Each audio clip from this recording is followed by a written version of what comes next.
नमस्कार, भोपाल स्टूडियो से मैं हूं आपके साथ आयुष शुक्ला और आप देख रहे हैं पेप्टिक टाइम मध्य प्रदेश समाचार। और ये है हमारा मध्य प्रदेश से जुड़ी हुई रोचक, जरूरी और वायरल खबरों का शो भोपाल डायरी।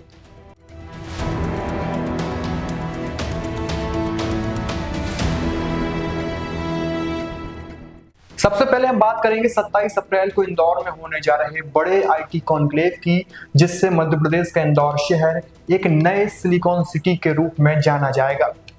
इंदौर में आयोजित होने वाले आईटी कॉन्क्लेव में गूगल, माइक्रोसॉफ्ट और एनवीडिया जैसी बड़ी कंपनियां उपस्थिति दर्ज कराएंगी।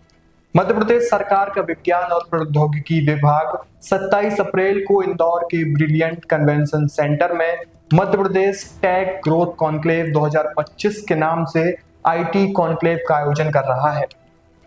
यह आयोजन ग्लोबल इन्वेस्टर समिट GIS 2025 के दौरान की गई महत्वपूर्ण विशेष घोषणाओं को जमीनी स्तर पर क्रियान्वित करने के लिए किया जा रहा है। आईटी कॉन्क्लेव में मुख्यमंत्री डॉक्टर मोहन यादव शामिल होंगे।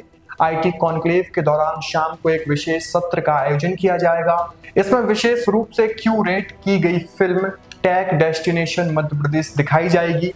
इसके बाद नीतिगत घोषणाएं और मध्य प्रदेश राज्य इलेक्ट्रॉनिक्स विकास निगम कॉफी टेबल बुक का अनावरण किया जाएगा, जिसमें राज्य की डिजिटल विकास कहानी का वर्णन किया जाएगा। इसके बाद उत्कृष्टता केंद्रों, इनक्यूबेशन हब, सॉफ्टवेयर विकास सुविधाओं और डिजिटल इंफ्रास्ट्रक्चर नोडल का उद्घाटन किया जाएगा।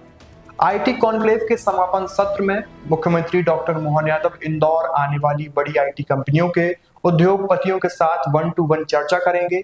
बताया जा रहा है कि इस दौरान सभी निवेश परियोजनाओं के लिए वास्तविक समय अपडेट और एंड टू एंड सुविधा प्रदान करने के लिए एक पोर्टल भी लॉन्च किया जाएगा।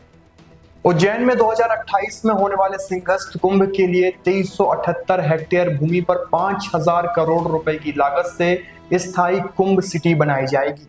इसमें इंटरकनेक्टेड चौड़ी सड़कें, अंडरग्राउंड लाइट, हॉस्पिटल, स्कूल, खूबसूरत चौराहे और सड़क डिवाइडर वाला अंतर्राष्ट्रीय स्तर की सुविधाओं से युक्त एक नया शहर बनाया जाएगा। प्लान के मुताबिक उज्जैन विकास प्राधिकरण 1806 किसानों की करीब 5000 सर्वे वाली जमीन को लैंड पुलिंग कर हाईटेक कुंभ सिटी के रूप में तैयार करने जा रहा है। हालांकि किसान सरकार की जमीन अधिग्रहण पॉलिसी का कई दिनों से विरोध कर रहे हैं।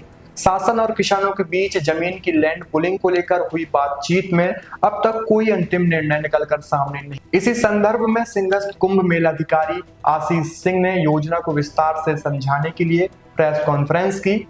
आशीष सिंह ने कहा कि ऐसा पहली बार होगा जब सिंहस्थ भूमि पर स्थायी सड़कें, बिजली के पोल और अन्य निर्माण कार्य किए जाएंगे। सिंहस्थ की भूमि पर एक धार्मिक शहर का निर्माण होगा, नई कुंभ नगरी बनेगी। आशीष सिंह का दावा है कि यह मध्य प्रदेश की पहली ऐसी योजना होगी जिसमें इतने बड़े स्तर पर कार्य योजना बनाकर एक नया शहर विकसित किया जाएगा। इस परियोजना पर करीब 5000 करोड़ रुपए का खर्च होने का अनुमान है।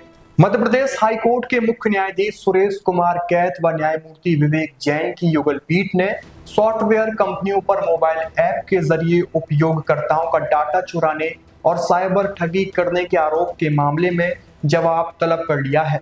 इस सिलसिले में इलेक्ट्रॉनिक्स और सूचना प्रौद्योगिकी मंत्रालय, standard testing and quality certification directorate, CDAC, Google, Apple, Microsoft और Xiaomi technology India private limited को नोटिस जारी किए गए हैं।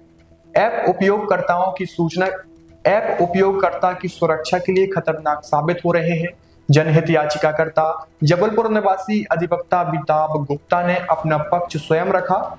उन्होंने दलील दी कि मोबाइल में मौजूद प्री इंस्टॉल या गूगल प्ले स्टोर और एप्पल स्टोर से डाउनलोड किए गए ऐप उपयोगकर्ता की सुरक्षा के लिए बेहद खतरनाक साबित हो रहे हैं। मोबाइल डाटा चोरी का यंत्र बन गया है।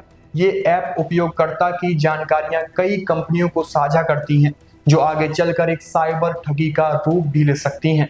कई ऐप ऐसे होते हैं जिनमें कॉन्टैक्ट फाइल्स या कैमरा का कोई उपयोग नहीं होता है, फिर भी इंस्टॉल करने के बाद इन सभी एप्लीकेशन की परमिशन मांगते हैं।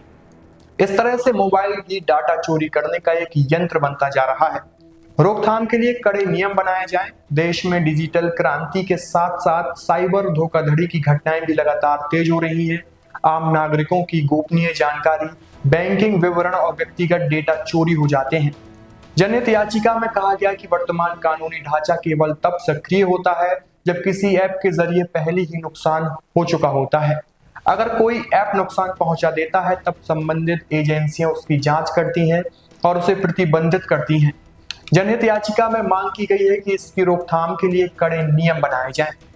भोपाल में गुरुवार को भेल के गेट नंबर 9 के पास कैंपस के अंदर वेस्ट मटेरियल में आग लग गई, जो 5 घंटे बाद भी पूरी तरह से काबू में नहीं आ पाई। गेट से 200 मीटर दूर ही वॉच टावर के पास तेज धमाके भी हुए।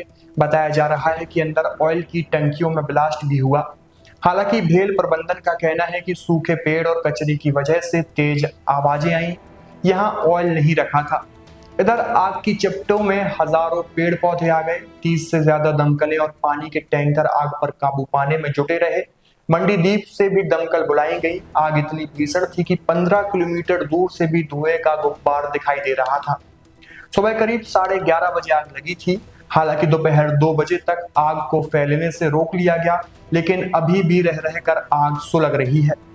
अभी भी आसमान में धुआं उठता दिखाई दे रहा है। फिलहाल आग लगने के कारणों का खुलासा नहीं हो सका।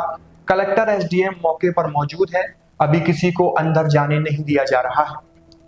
जिस जगह पर आग लगी है वह गेट नंबर 9 से करीब 200 मीटर दूर है। हालांकि फैक्ट्री उससे काफी दूर है, लेकिन अंदर भी हड़कंप की स्थिति बनी हुई थी। आग लगने की सूचना मिलते ही कलेक्टर कौशलेंद्र विक्रम सिंह, गोविंदपुरा एसडीएम रवीश श्रीवास्तव समेत कई अफसर पहुंचे। मंत्री विश्वास सारंग भी मौके पर पहुंचे। तो भोपाल डायरी के आज के इस एपिसोड में सिर्फ इतना ही। मध्य प्रदेश की तमाम बाकी बड़ी और छोटी खबरों को देखने के लिए आप लगातार पेप्टिक टाइम के साथ बने रहिए। बहुत नमस्कार।